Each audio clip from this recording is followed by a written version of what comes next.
Hey guys, welcome back to another episode here on CrossFit Garage Podcast, where we are helping you build a firm foundation in fitness, food, and finances. Again, I am picking up, I guess this is part B or part 2 or whatever. And if I can, I will keep it again in 45 minutes as best I can. So if it needs a part 3, I'll definitely do it, but I think I can get everything in. So what I'm doing is a carryover from the last podcast, which is these are the goals that our members have given to me in our goal review Google Doc, kind of like walking through. I basically what I say is give me 3 health and fitness goals and then 1 goal that has nothing to do with that. And so then I take that and turn it into, hey, this is, Atomic Habits and a Power Habit and all this stuff. Stephen Covey, this is everything that I know about how to achieve your goals and let us work through them. So sometimes it's just a statement of, I am a healthy person. I eat healthy. Sometimes it's just, changing the goals wording. Other time it's, let's talk about the story you're telling yourself. Well, I'm big boned because my whole family's big boned. Okay, well, who said that? Let's talk about it. Sometimes just replacing words like, I don't know, he never lets me have fun. So then you turn it into a question. He never lets me have fun. And then you switch it from he to I never let myself have fun. Right? And so you can start changing it out and creating ownership of the statements in your life, whether it's a goal to, in this case, I know I picked a weird one, have more fun or whatever. But really, the only true power you ever really have is to choose how you're going to react to the stimulus around you, right? So I can choose to say, these are my goals, and then the world is going to impact you, and then you react to that, hopefully based on your goals and things and so forth. You can be, play the victim, which we aren't really into that. So I would love to everyone get away from victim mentality. It's a real thing. I've seen it in my own life and in my own family and so forth. But we want to help you develop those goals that you find important. In this case, obviously, I know a lot about health and fitness, so we can go down that road. The other side of it is I've done a lot of life. At 50, I've got a lot of years under the belt, done a lot of things smart, did a lot of things stupid, just like that sentence right there. I don't think that was grammatically correct. But I can possibly either lend you some insight into what not to do to shortcut the process or what to do, right? Or, and this is most of the time, is just simply being a smart sounding board, or maybe not even smart, a logical processed sounding board. So there are very easy things to ask. Like you can do the 5 whys. If somebody says, I want to be fit. Okay, why? Because it looks good. Why? Because it makes me feel good. Why? Well, I hate feeling down. Why? Because feeling down is like how I felt my whole entire life, and I'm going to break that cycle. Why?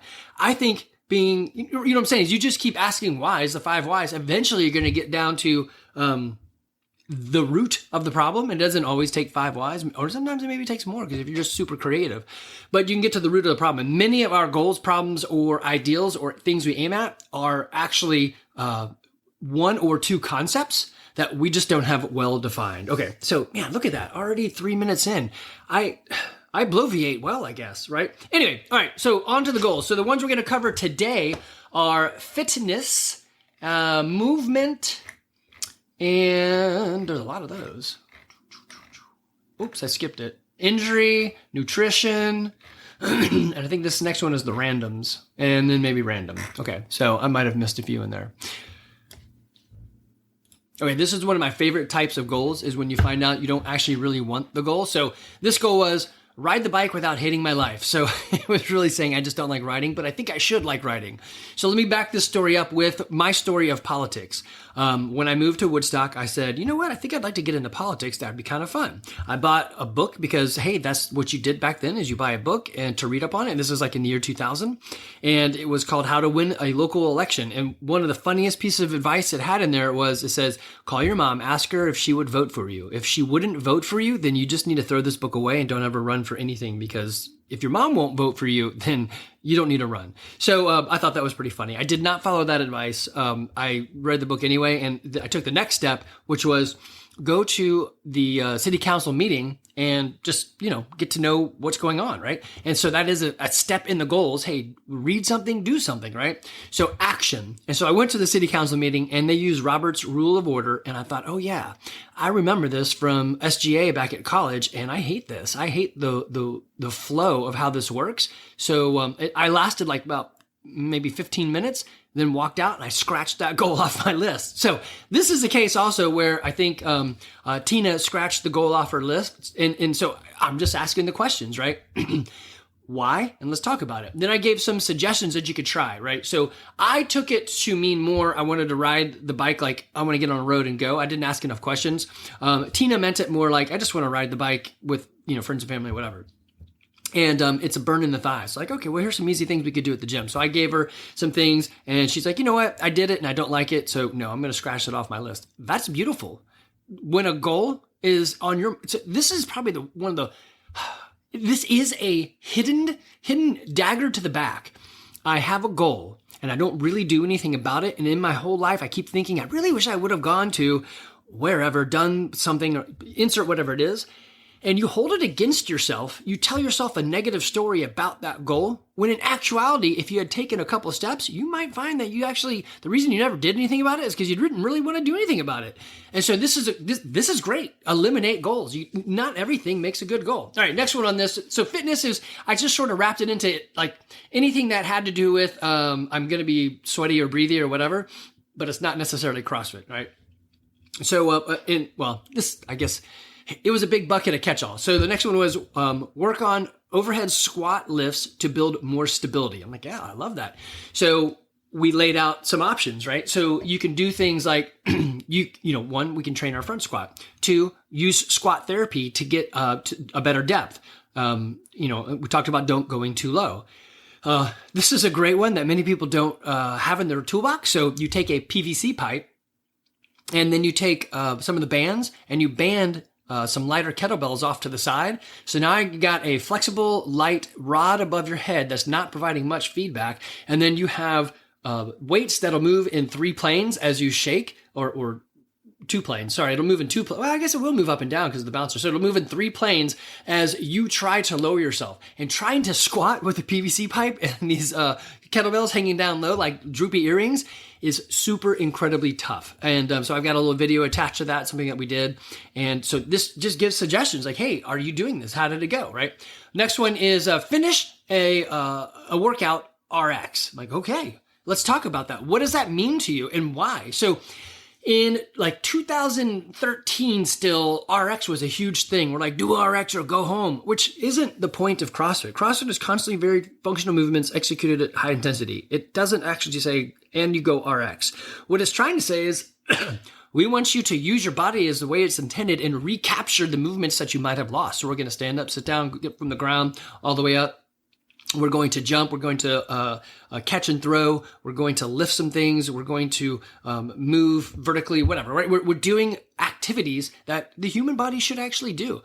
Typically, we never are doing those things in a stationary movement or in isolation. Like we would do a back squat instead of a leg extension or leg press, or what, I guess you could do one of those in a machine, because there's more to it and more recruitment when we're using a bar or barbell in this case, right?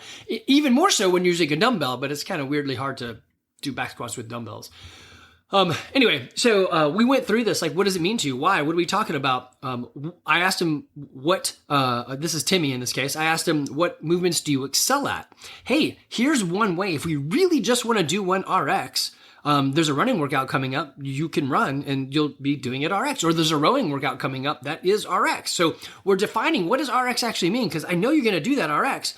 And so it came out, I want to do some movements, some of the things that are a little bit harder. I'm like, great, what movements are you good at? So we started talking about capacities at what could you do at these things, and could I do you a favor and build a workout that I thought was actually a decent workout that everyone would get something out of, that you could actually do RX? So is it catering to, now you've done one RX, so is that what you're trying to say?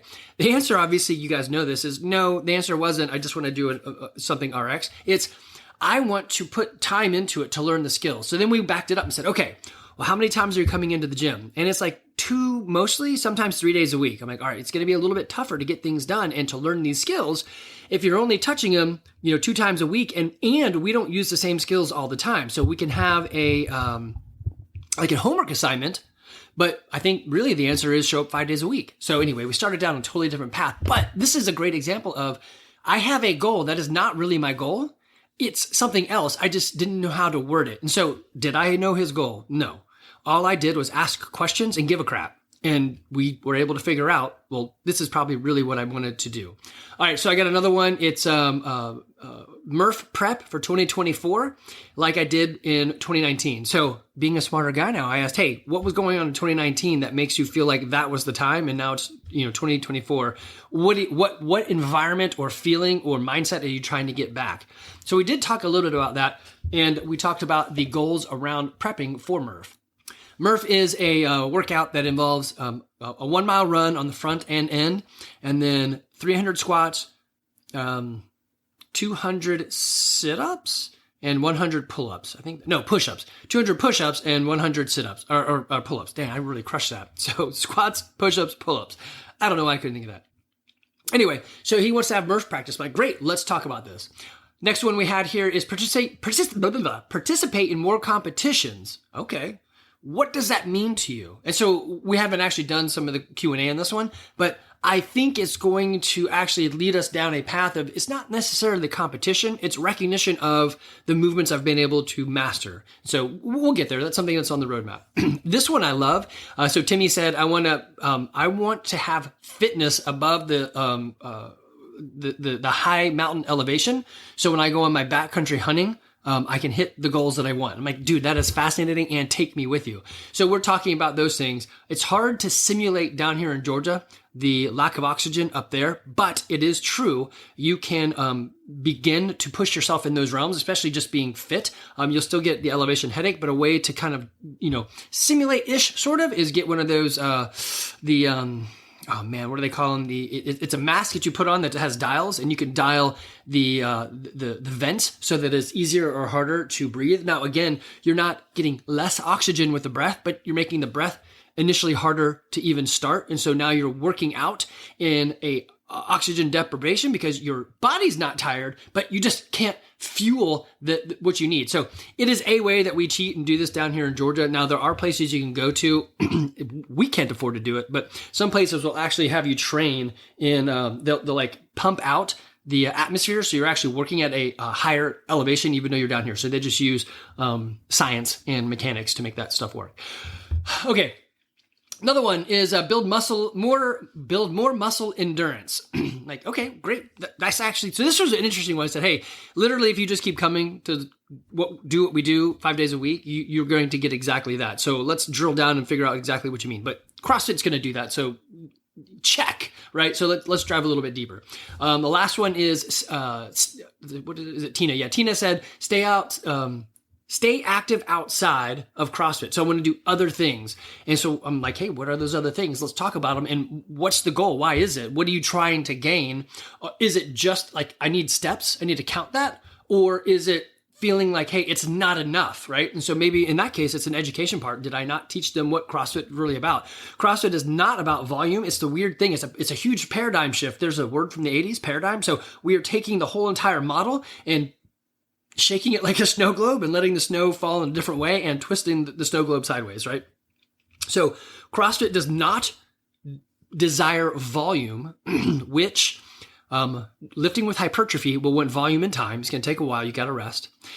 Going with pure endurance takes time. You have to keep pushing that envelope of how much I'm doing or how fast. So it's going to be like I'm out jogging for an hour or whatever, right? So it wants volume. CrossFit works under the model of intensity. And if you can learn to push yourself to not every day, but in many cases to that, like, hey, if I had a tired O-meter on me and it registered 8 out of 10, good job. Yeah, some days are just move days, but the majority of them is, hey, I'm going to try to burn this house down. So if we're going 5 days a week, maybe 3 of them are, I'm going to do what I can, right? Some of those are heavy days, and it's not my lungs are burning, it's my legs are burning, right? So it's a different type of intensity. It doesn't have to be the monostructural. It doesn't have to be the one thing. There's a lot of facets that we do in cross fitness, right? So it's cross domains and times for fitness. Okay. So what about movements? This was interesting to me. There's like a whole bunch of people that did pull-ups. I'm going to cover the pull-ups once, but anybody out there saying, hey, what can I do for a pull-up? You're going to hear it right here. All right. Continue proving my gymnastics. I'm like, all right, well, let's figure out what we want to do. So it's, I want to do 6+ pull-ups and toes to bar straight. All right. I love that. That's a very specific goal. We can talk about the things we can do that. So first one was, hey, talk to me about your shoulders. So the answer there was my shoulders are feeling a little bit awkward. I'm like, okay, great. We don't really want to push too hard down the gymnastics component without addressing your shoulders first.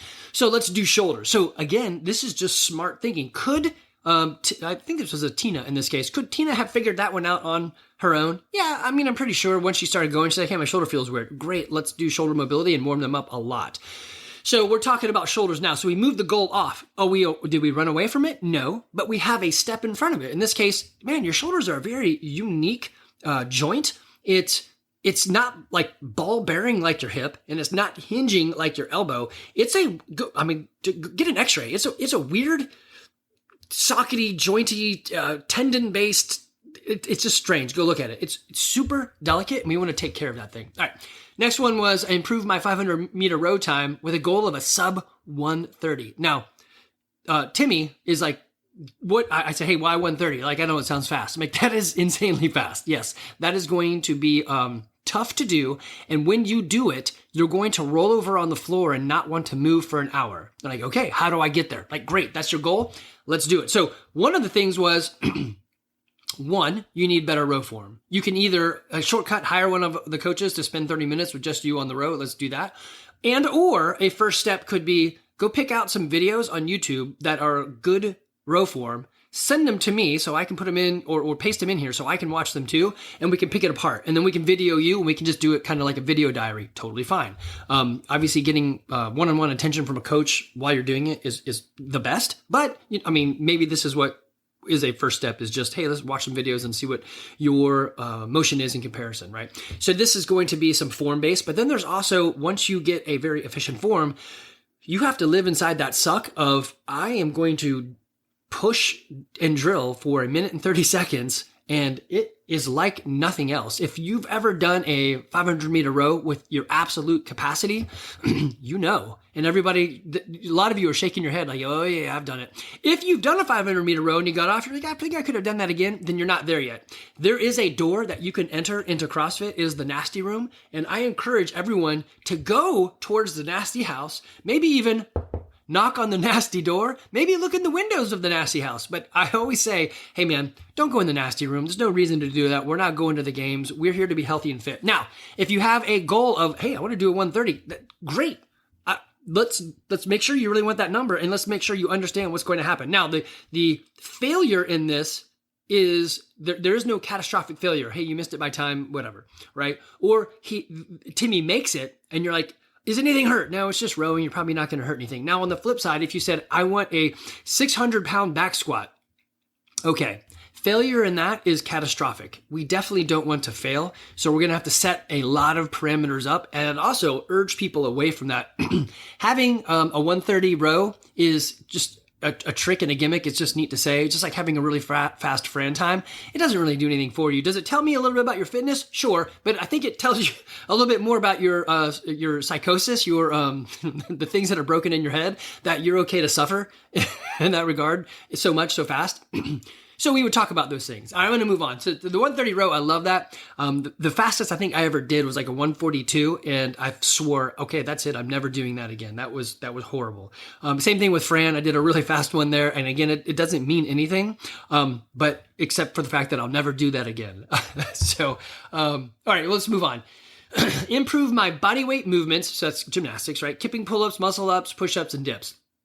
So, the first thing was, hey, if you just keep coming to the gym, you're going to get that. This is what we do. We do it slow and steady over time. If you want to speed that up, hire a coach on whichever ones you want to do. So then we start breaking it apart. Like, what is it that you're looking for in particular, any movement? Now, the one thing that every one of them has in common is kipping pull-ups, muscle-ups, maybe dips, push-ups, not really. But the things that those have in common is that swing and possibly the kip.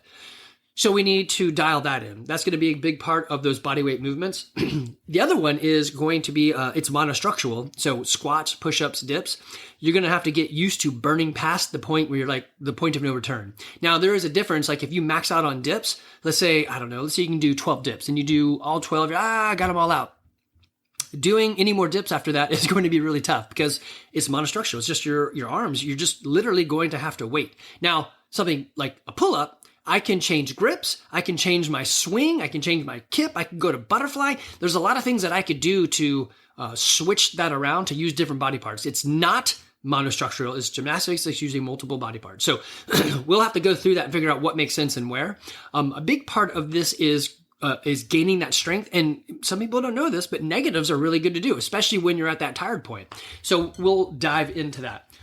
Another one is same thing. It's increase my strength to body ratio. Well, it's not the same thing, but it's increase my strength to body ratio. So there's, of course, a couple ways to do this. The multifaceted way is lower your fat, increase your muscle. So we're changing the, if you remember the other goal, the body mass index of your body. So it's going to actually have some nutrition involved in this goal. So Timmy, who wrote this, probably has no idea that it starts with nutrition.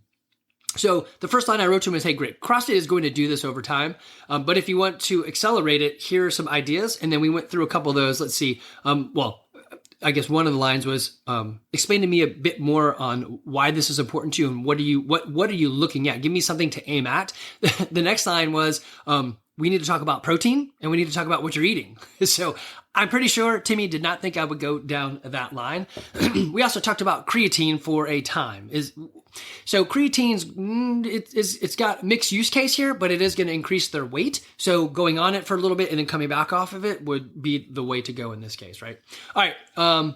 Okay, now we get into pull-ups. I'm going to kind of lump all these together. So do 10 strict pull-ups unbroken. Learn how to do kipping pull-ups. String 10 kipping pull-ups together. Get a pull-up. Get a pull-up. And then we go to do a bar muscle up. Okay. And then do another muscle up, do another bar muscle up, and ring muscle up. So these are figure out the muscle up. So you can see a lot of people really love this. I'm going to talk about those. I'm going to kind of lump them together. So in the pull-up, there is a strength to body weight ratio, just like the goal above was talking about. Actually, I bet you if I go look, probably those are goals come from the same person. But there are, you must be strong enough and you must, or your body has to be light enough, right? So you have to be able to pull your body. So we used to, and I don't do this anymore, but we used to teach the swinging kipping pull-up before you even had your first strict pull-up. The reason I don't like that anymore is we saw that people would not let themselves down gently and they were hurting their shoulders. So in order to prevent them hurting their shoulders, we changed the way we taught it, and we put a safety protocol in front, which is, hey, let's get you some strict pull-ups first and increase that strength and start working on the movement, right? So one thing you could do, well, first is let's assume you are heavy. Well, then you need to start affecting your nutrition, right? That's just number one. You need to nutrition. I know, and you're like, wait, why does nutrition keep popping up in these? Yeah, I know, it's weird. This is a CrossFit pyramid. It starts with nutrition. It's the base layer. Before that, the thing that the pyramid is resting on is probably going to be rest and recovery. So make sure you're sleeping right. Dang it, man, look at that. I'm already 23 minutes in. And yeah, I'm going to have to make this into 3 episodes. Dang. Anyway, I think this is good stuff. I like this better when I can like not necessarily go through an outline, but rather talk to you from my heart. So I do tangent, and I'm sorry, but I think the tangents are somewhat valuable. So I guess if you don't like it, you can always just not listen. But anyway, so to do pull-ups, so we need to understand where you are body weight wise. So let's say, hey, I'm working on that. I'm reducing my body weight. I'm eating smart. I've started logging. I've hired Coach Lar to help me with nutrition for habits and so forth and whatever. So you have that going. Great. The next thing you can do are like seated dumbbell presses. Let's say you don't even have the strength for it, right? So seated dumbbell presses, ring rows, negatives. I would probably lean away from banded because the band are going to adjust your weight differently. So the further down you are, the lighter you are. And then the further up you get, the heavier you are, right? Because the band is doing its thing, it's stretching. So I'd probably lean more towards strict strength things, ring rows, regular old dumbbell or barbell rows, pen lay rows, and so forth, as well as the negative side of it. And working on that. I would also maybe do more seated things. That way I can ensure my legs are out of it. A lot of times as we do strength and our arms are starting to fail, we start doing a little bit of a push press and then a little bit of a push jerk. And we don't want to have that, right? You're going to find also in a pull up with a traditional hands over the bar, so your palms are facing your face, is that the last 2 inches of the pull are the hardest. The beginning up to your head is the easy part. On the other side, with a chin up, the easiest part is those last 2 inches because you're contracting your biceps in a different manner, right? So you guess you need to like figure out, am I doing chin ups or pull ups? So, my knuckles facing me, my fingernails facing me, or my the back of my wrist facing me.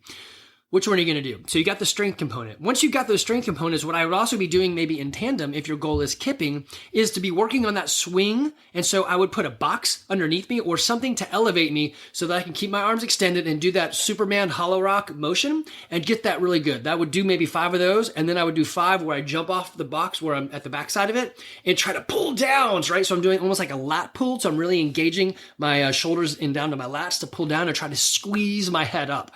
If I can learn that motion, that is great. That is the swing of the kipping pull-up. Most people don't break it apart and they just call it a kipping pull-up. It should be called a swinging kipping pull-up. There's 2 aspects to it. It's the swing, which I can totally do swinging pull-ups and do 0 kip whatsoever. Then the other one is a kipping pull-up. And that looks more like the worm. So if you're on the ground doing some breakdancing and you're doing the worm, you're doing a transference of energy or the momentum in your mass. So you lift your knees up and then you kick them back down and then you wiggle or worm your chest up into above the bar. So almost all of the guys will do a pretty decent kipping pull-up with a really bad swing. Most of the girls are going to get a great swing and their kip is pretty bad. So you just kind of cross those and go. But anyway, those are the 2 things I would start working on gymnastically wise, is that swing and then also how to do the kip and get that transference. When you want to start stringing them together, I would take it slow. Just go for 2 because you have to find a rhythm. And once you get the rhythm is going to get you. And once you get it, it's easier to start putting them together. Usually you're going to see people do 2 or 3 and then they get all out of sorts. So they have to figure out how to bring their knees down slowly from that up position so that they uncoil correctly in order to maintain that same shape. So in this case, I would, again, shortcut it is hire a coach to spend 30 minutes with you. You'll probably get the lessons you need to get and you will be on your way. Or start practicing this on your own. And then, videotape yourself and say, hey, Andy, here's a video of me doing it. Or compare yourself to people on Facebook or YouTube, right? And see if you're having that same shape. So when it comes to bar muscle ups, the goals there is, on the pull-ups, it's, hey, can you do 3 pull-ups? Great, let's teach you how to do a kipping pull-up. When on the bar muscle up, it's usually, can you do 3 pull-ups and 3 dips? Okay, great, we'll teach you how to do this. So the bar muscle up is very similar, except you are trying to, I'm going to say that use the Fosbury flop. You're trying to basically bring your center of mass over the bar. So you're stuck in the up position, but not many people know Fosbury flop. You should go Google that. Mike Fosbury created a new way to jump over the high jump bar, and he broke records, and everyone said he's an idiot until they're like, wow, I guess you're not because you just won by a foot. And then everyone started doing that. Of course, back then they were landing in sawdust, not on a mat. So that was somewhat painful. Anyway, so the bar muscle up, the tips I would give people that they usually are like, oh, I didn't know that, is your hands, you want to actually bring them slightly inside your shoulders. So it's easier to do that dip pull motion if your hands are inside the shoulders. So that's an easy trick right there, or not trick, tip, whatever. The other is the swing is super important, as well as the ability to kick or sit up quickly with your head over the bar. So another way to do this is you put a hat on and you want to sit up aggressively over the bar and have the hat fly off. That means you knew you were aggressive. You got to get your head and your center of mass over the bar so that you can then push up. Okay, there's more things that I would do. And if you go to rings, it gets a little bit more complicated. You obviously need ring dips and you need to practice that because rings are movable in 2 planes and they want to float away. So you really want to get good on that swing. I would do everything I did on the bar muscle up, except I would just put it on rings and start using that. The rings, as you swing, are going to move as well. So your swing motion is going to be reduced, which is problematic. But you can also pull straight through the rings since there's no bar there, so that makes it a little bit easier. The tactic I would add into the ring muscle up is to start with a huge false grip. So you've got, if you take your wrist and where it's bending, you put your finger there and then you roll it over to like that little heel spot of your wrist. It's away from your thumb. You want to get that gripped up on the ring, and you also want to choke up on the ring. So if the ring is just free floating in the the tether, then this isn't going to work. If you got a ring that goes, or if you have a ring where the tether goes through the ring, then you can reach up higher on the ring, and that's going to help a little bit. The other one you can do is start with your elbows already bent, and then you just sort of step off of a box, so you're in the air with your elbows already bent, and that helps you learn the motion a lot as well. Again, I would videotape, watch some videotapes, and so forth. All right, another one is do 65 push-ups unbroken. Hey, I love that. Why? It's just because it's cool. Like, great. This won't necessarily come by just doing CrossFit because now you're doing a trick. It's high volume and you have monostructural in your arms and it's going to be very tough. I would say you need to, after every workout, actually I wrote this right here, after every workout when you're really tired, do 10 strict, perfect push-ups. And actually I wrote handstand push-ups. Well, yay for me, right? So he doesn't want to do handstands, just push-ups. And that is going to start building the core competency as well as my arms are already tired. And you want to do this while fatigued because you are going to be fatigued. So you're going to build up a repertoire of these push-ups. Now, the thing that I would be cautious about is push-ups can be hurtful on the shoulder. So you might want to bring your elbows in and do a tricep-based push-up rather than all with your arms out like a bench press where it's going to possibly hurt your shoulder. Now, on the flip side, I would learn to do other styles of push-ups. That way you can move your hands around, right? So what does unbroken mean? Is it the same one over and over and over? Or does it just mean I never laid on the bottom and rested? Could I rest at the top? Those are things we have to cover, right?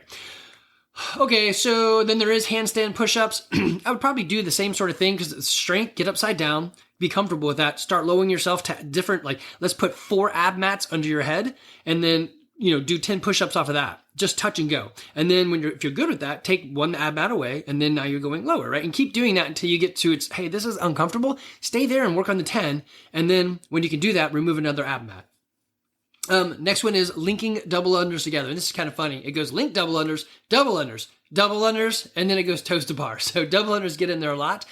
Double unders is a skill that you have to train. So usually I'm going to tell people, one, let me see what you're doing so I can see what the problem is. Usually when people do double unders, it's either timing, so their hands and the feet aren't coordinated correctly yet, or when they jump on the double under, they're actually kicking their feet back. They're not necessarily going higher. So they're doing some sort of like middle school girl kind of jumpy kip thing, right? That sounded weird. You know what I mean? They're just feet are going back. I'm trying to give you an impression in your head what that looks like. So they're not necessarily jumping higher, or they pull their knees way up. They're not necessarily jumping higher. They're just lifting their knees up. You literally need to be on your toes and you need to jump a little bit higher. So I would do the same sort of thing where I would tell people, let's practice this while we're tired. Let some natural instinct take over. Do like 2 minutes of practice after every workout or 1 minute of practice after every workout. It is also important to have a rope that is the right length for you. So talk to your coach about that. Essentially, if you're stepping 1 foot in the middle and you're standing tall, the ends of the handle should go to about or around your shoulder. So it's also harder to learn to double under with the new fancier ropes. If they are a faster or lighter rope, it's just harder. So you could start off with a heavier rope, something that's going to give you more feedback, like the old gym school rope that has those plastic beads on it. That'd probably be a good way to start. All right, toes to bar. This is going back to gymnastics. What would I do? A lot of candlesticks and get that swing down. So there is no kip. It's a lot of swing. And it's not so much about flicking your feet up to the top as it is doing a pike position, right? So that would be where I'd go in this one. And so we walked through this and we're like, hey, what are we doing on this? What could you be doing? So I gave her those suggestions as well as I said, Tina, how about starting doing some GHD? And this is what we're looking to do on the GHD. We're not really doing a GHD setup correctly. We're going to do something a little bit different to help gain some of that strength and spring, or the opposite of spring, it's snappiness that we want from our hip flexor. All right, then we got work on lifts and techniques. So there's a whole slew of things. I'm like, hey, CrossFit will do this. Just give it time. That's an easy one. Learn to climb the rope. I love the things we did a few months ago when we had a whole bunch of skill builders, and on the rope, you put a box right next to the boat, with the rope, and you learn to get your feet hooked in correctly. The rope is actually all about your legs. If you can get your feet to hold you, then you're going to be able to stand up. Then you just hold tight with bent elbows right by your chest, pick your knees up, rehook in, and then walk your way up, stand up, and then just repeat the process, right? Or wait, No, I'll take that back. You don't want to hold. You want your hands to be super high. That way you're just dangling. That's it. You don't want to hold it at your chest. So I said that wrong. But again, this one, hire a coach for 30 minutes or film yourself where you're at. Let's go on YouTube and look at some things and then compare those back and forth, right? The rope climb, I might get rid of it from the world of CrossFit just because if you get to the top and there is failure, that can be catastrophic, and we don't want that. I don't want anything out there to be catastrophic in the way of failure. Now, on the flip side, if you just go up like 3 or 4 like pulls and then come right back down, yeah, that's pretty cool. And it is kind of cool to say, yeah, I was able to climb a rope, especially at 50, and I never did it before. I can do it. So there are multiple ways to get your foot hooked in. You can wrap the rope around your leg, or you can use the what they call a J hook, where you're using foot tension. You're basically stepping on the rope and it's looping through, kind of like you make an S loop over both your feet. So those ways are good to do. And I would tell people, hey, you need to practice this at the end of every workout to get that until it feels right. So and all these gymnastics stuff, it's a skill that has to be learned. And the way you learn it is repetitions. And then one day you're like, oh, look at that, I did it. All right, box jump. I love this one. Box jump confidently and safely. So here is the shortcut to this one. Start with a 10-pound plate, jump on it. Add another 10-pound plate, jump on it. Find the place where your mind is like, oh, heck no, I'm not jumping that. Take the plate off and jump there until you can add that 10-pound plate, right? So get confidence. It may take a week of just jumping there and just do like 10, 15 jumps after every day, after every workout. Blow out the plates. You know, hey, I can stack 5 of them and I'm good. You do all 5. Put the 6th one on. And if your body's like, nope, then take it off and just stay at the 5. Eventually, you're going to be like, I have the confidence. I can do this. Weirdly, you'll jump it and you're going to make it. Most of the time in a box jump, it is a mental block. And this is one where you want to take it slowly because kicking the box and putting your shin down it or flipping over the other side is irritating and painful. So there's no reason not to use the tools available in the small increments like a 10-pound plate or a 15-pound plate. It gives you a little bit different width. Okay, the next grouping was running. There was enough of them that I put them together. Running, there was get a 6:30 or 7-minute mile without feeling like I'm going to die. Run long distance comfortably. Become a better runner. So you need to have time with this movement and we can fix our efficiency. The first thing I would ask them to do is watch some pose running and video them and show me what they're doing. Also for the mile, I'd say, hey, do a mile and let's see what we're working with. The other one is on comfort with long distance, like, hey, go out and run and then track it. When does it become, I hate this? Is it like 5 minutes in? Is it 1 minute in? Is it 10 minutes in? Is it, 30 minutes? We need some data points so we can understand this. When it says become a better runner, what does that mean to me, right? I even put that, describe the issue. What do you mean better? How? On the, there was another one I didn't actually paste in here about running. And I had suggested to them to get a partner to just do a 400 meter after every workout, right? So it's just 400 meters, track your time, and try to keep that time for a week, and then drop it by a second or a couple of seconds, depending on when you're at. If you run with a partner, everything's so much easier when you're on a team, right? So have a team. Okay. And have better form. I'd say 95% of the people I watch run, I'm like, oh man, you guys could fix this, this, and this. And it's usually your hands, pockets to ears. I know you're not sprinting, but it's still that same motion. And don't let your hands cross the center of your body. And don't let your hands do any of that weird, like twisty motion, because your hands and your feet are going to resemble each other. Whatever your hand does weird, your foot is also going to do weird. Man, look at that. It's at 38 minutes. Okay, let me pause this and check how much more I've got to go on here. All right, we're hitting consistency now, and I'll probably leave it at, actually, maybe not. Consistency might be easy because everybody is, when you want to be consistent, it's basically, the struggle is usually the same. Okay, so I'm going to hit their goals, and then I'm going to go into some of the solution because they're all going to be pretty much the same. All right, be more consistent with showing up at the gym.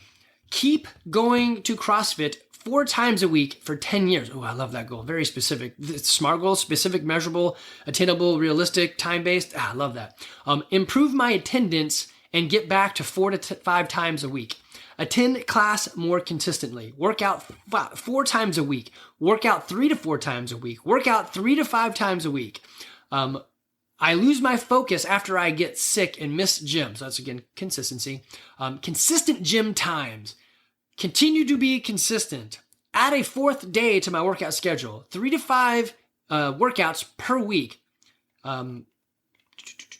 a minimum of 4 workouts a week. Okay, so you can see there was 13 people said I need to be more consistent. And yes, I spend money to make sure that the coaches are tracking your attendance and then coming after you when you're not there, because we want you to be consistent. I hear it. We've already done stuff for it. And we keep hammering on this. I had somebody come in the gym the other day and said, hey, thank you for just keep pushing on me. I think I've missed like 3 weeks. And, I was a little bit nervous about coming back in, but now I'm here and it's all smiles and I love it. Thank you for pushing. Tell Coach Danny, thank you for hounding me. So yay, we do it on purpose. And it's in the list of tasky things for the coaches to do, especially Danny, on a weekly or daily basis, right? As well as like the committed report we do on the side. Okay, so what are some things you could do to be consistent? I have a whole podcast about building habits, and I used what I do in the morning. So I'm going to, if you want a lot of details on that, go look for building habits or using habits in an older podcast. All right. So one thing you could do, put it in your calendar, actually box a time and say, this is when I work out. If you know and look at your calendar, right? So look at it the day before and say, okay, I've got to move this. If you know there's an hour, or let's call it an hour and a half because you got to drive, right? That is going to be blocked out for your class time and you have it in there, then you're more than likely going to do it. And if you don't do it or something comes up, you can move it to a different time slot. So I typically work out at 7:30 a.m., except now because Evie is 15 and she'd like to drive to school. So now I'm about 8:30 a.m. and I have to move that around because now it messes with the rest of my life and other work that I'm trying to do. Then she also has soccer right now, 2 nights a week that I drive to. So I'm going to be trapped there. I might as well jog because I'm having a hard time getting my gym work in correctly anyway. So I have taken my workouts blocked and I move them around to the time that makes sense. But I know that every week it starts off with, I'm working out at 8:30. In this season of life, so October and November, it's super crunchy and I have to be okay with that, but I'm still getting my movement in. So there is a difference between I'm moving 5 days a week versus I'm going to the gym 5 days a week. Some of the times they're synonymous. Other times they're not. I do better work when I'm at the gym. When I'm outside the gym, I'm just exercising. When inside the gym, I'm actually doing some training along with my exercising, which I like more. And there's better social time. Okay. So put it in there. I have a YouTube video I did on how I use my calendar. And so I usually link it to them and they can look at that and say, oh, well, that makes sense. The other one is, actually just walk through some of these questions for you. So the first question is, what are you already doing for this goal? So as an example, I said, I put my clothes out at night beside my bed. So when I wake up, I grab them and I put those clothes on. So I have workout clothes because I like to work out in the morning. So they're already on. So one barrier is already out. And then I have a routine where it's, this is non-EV driving days. The routine is so much easier. But the routine is make breakfast, get out the door, and I'm headed over to the gym, right? So I have a fluid routine that I can repeat easily because I have set up the habits in my day. So one of them is having the clothes out early. The next is a repeatable schedule. So I'm always normally I'm always at the 7:30 a.m. class. I also will edit that if I can work out with my kids. So having somebody to motivate you to be there is also super awesome. So I want my children to go to the, let's say 4 p.m. class. So when Evan was going there very consistently, I would try to show up to that class to support him and also do the same sort of thing that he's doing, right? And during that time in the summer, I was coaching a lot, so I was already there. It is weirdly hard to be a coach and to actually get your working out in. You would think, oh, you're a coach, you work out all the time. It's just not the way it works. So another question is, do you have a preferred time? Let's put that down there. Do you have a preferred coach? Do you have a friend that's there that you can be, hold you accountable? Let's see what other ones. Most of them have the exact same questions because it's usually the exact same, solutions. So the same questions hold true. Like the one that said, be more consistent. I said, hey, this is great. Define consistency. What is consistency to you? So they may say just 1 day a week, which I'd be surprised, right? But without defining the words, like the other one that said, go 4 times a week for 10 years, right? That's awesome. Very specific. The other question is, what's holding you back from doing this now? What is the biggest challenge in the schedule? It's usually the schedule. How can we relieve that? Like even one person, when it was a summer, I said, what if my kids came over and babysat while you were at the gym, right? the solution came up too late. My kids went back to college. So it was an idea though, right? Could I have a babysitter? Somebody, I know we worked on maybe we need to start outsourcing more of your life. Could you do, Publix and Kroger grocery delivery, right? That's a thing. Could you do meal prep? Somebody else doing the meals for you. Would that be a thing? Yes, it costs more, but money isn't your problem. In this case, it was the schedule or the time, right? So, let's see. This is actually a good one. We had a really good conversation with Timmy, and he said actually the biggest problem was trips. They love to go away on the weekends, which messes up Mondays and Fridays. I'm like, that's okay. You're out of town, but you're out. Is it possible to do something in the gym while you're out, right? So the answer is yes. And you're like, well, I'm at a hotel. What can I do? So an easy one for me, and I'm going to wrap this puppy up. So when I'm at a hotel, this is what I typically do. I hop on the bike or treadmill for about 10 minutes. I just set it and I just go, whatever it is. I don't really worry too much. I'm doing something. And then I move over to their dumbbell rack and I do 10 thrusters with each dumbbell going all the way down the line. And usually as it gets to the bottom rung, they get a little bit harder to do and I need to take more time to rest. And then I hop back on that cardio device for about 10 minutes. The whole thing maybe takes me 30 minutes. The warm up is part of it and the cool down, it's already in there, right? And I've gone below parallel. I lifted something sort of heavy and I've pushed myself. I built a good sweat. I'm breathing heavy. Hey, I'm out of town. I did something. So I give them that and they're like, hey, that's actually pretty cool. I'm going to steal that. Yeah, totally. Let's see if I want to grab any more of these.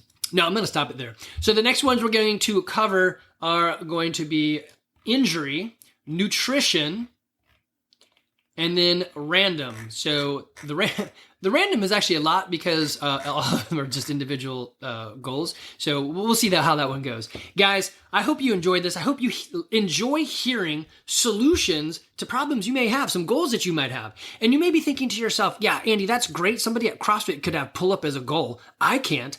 Man, you should see the people writing these goals. They're just normal, everyday people who want to be healthy and fit and want to put a goal out there that is actually attainable. Can they do it? I literally have known people who said, I'm probably never going to climb that rope. And then they climb the rope. Or say, I don't think I'll ever do a pull-up. And then they do a pull-up.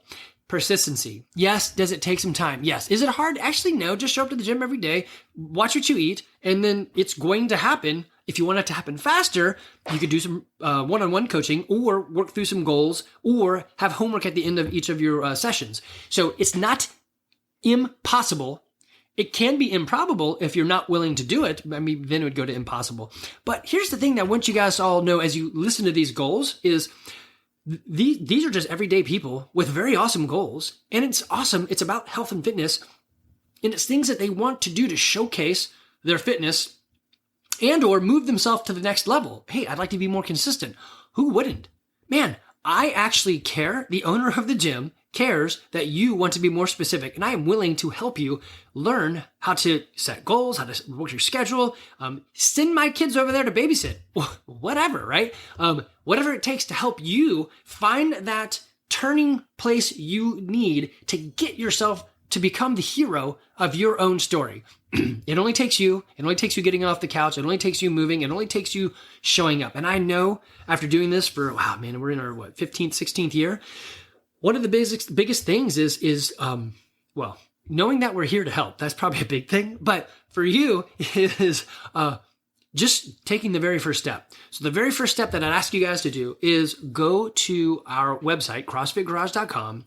There is multiple places where you can type your information in. You'll get in our system. That is how we reach out to those that reach to us. One on our website is right on the very first page, I guess the homepage. And it just, if you scroll down a little bit, it says fill out for a no sweat intro. So it's your name, your email, and your phone number. You put those in, you'll be in our system. You're going to get two automated things, one automated text and one automated email. Both of those are basically saying, you did this right, we got you. The email has a lot of information in there, some of these freebies that people ask for. So yes, you'll have that. Great, you've got it. The next thing that happens right now is Coach Jamie reaches out on her phone. It is an Arizona phone number, so just be aware of that. So she'll use our system UpLaunch as well as her own cell phone to connect with you. I will also eventually get connected with you if you don't progress anywhere in the first 3 weeks. So I am the catch-all, and you're going to get actually, it was kind of funny today. I had somebody reply. They're like, "Is this really your cell phone?" So I took a picture of me, and they're like, "This was fake." I'm like, "I made a video for you. So when it's been 3 weeks and you haven't progressed and you get to me, I actually make you a video. I'm like, hey, Timmy, this is Andy, the owner of CrossFit Garage. I say your name so you know it's me. I spend time. I care. We don't want 10,000 members and only having, 100 of them show up. We want 150 members and 150 of them show up. That's what we can handle. That's how we can help. We know Dunbar's number. That's probably the limitation for many reasons, psychology and so forth. And we know we can handle those. So we want to grow with you. If you are a happy, humble, helpful person that wants to be healthy and fit now, as well as in your 90s, and you love the idea of coaching, mentoring, and accountability, then you are going to love us. If you aren't those things, you're probably going to hate us. I wouldn't really come here. You can give it a shot, but it's probably not going to work. I can direct you to a gym. Like if you're I just want an open gym. I can find a gym to help you with an open gym. I want everyone to focus on me. Well, it's probably not our gym, but I can find a gym where you can try to be an ego with other stars, right? We are a very low-key gym that is just normal dads and moms, or they don't have to be dad and mom, people that want to get their life back. They want to become the hero of their own story. They want to be able to sit down and stand up. They want to be able to pick things up off the floor. They want to pick up their grandkids one day. I think I've told you this multiple times, but my sticky why is I want to be healthy and fit enough to coach my kids in soccer. So what does that look like? The picture I have of me in my head kind of looks like I look right now. Maybe more sexy and hot. No, that's probably not going to happen. But I have a picture of my body. I have a picture of my strength. I have a picture of my endurance. I have a picture of my mental state. I have a picture of my words. I have a picture of my persona, right? I'm not a jackass. People like to talk to me. So I have to have those things. Most of what I do in my life is aiming me down that trail. I want to be able to help. Look at me right now trying to help people like you. This is what I love. I love helping. And it's on the trajectory because I have a goal. And so I know what it is. Let us help you on that journey to your goal. Figure out who you are. What is your why? Is it the doctor said you're going to die? I was about to say great. That's not great. That's horrible. But come in. We can help you, right? I had a friend today at our Bible study, and he said, yeah, I went to the doctor, had some blood drawn, and turns out, Andy, you're right. I need to do some stuff. I'm like, dude, hey, how can I help? I mean, I know stuff. And he's like, thank you. And so we're going to talk. What can I tell him? I don't know. It's probably just about nutrition and some habits. I'll offer him some advice, whatever he needs. I literally want to help. My coaches and my staff, they want to help. They don't get on the team unless they are happy, humble, helpful people, right? So anyway, guys, go to our website. You can fill out the form at the bottom. You can also click on rates, and that's going to pull up the same form, drop you in the same system. It'll send you an email, same email. You get all the same information. It's just another way to get, that information, rates and whatever. But we are here to help the local community. If you don't live in Woodstock, I'm still happy to help you. I will help you find a gym and plug you in somewhere. Not all CrossFit gyms are made equal, so find one that fits who you are. Price doesn't really matter. They're going to do the right thing to help you. I know you're like, well, price does matter. I promise you. You're going to get off of medicines and all those things, and no, I'm not a doctor, but I've seen it happen anecdotally in my own life. People, because they're increasing their health, fitness, and the movement patterns and all that, they're able to reduce some of the things they take. I guess I can't say I promise you. I throw a disclaimer out there. I am not a doctor. I am an idiot. I don't know.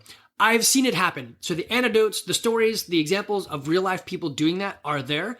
Is it you? I don't know. It should be. It probably is, but I don't know. Legally, I can't probably say what I was wanting to say.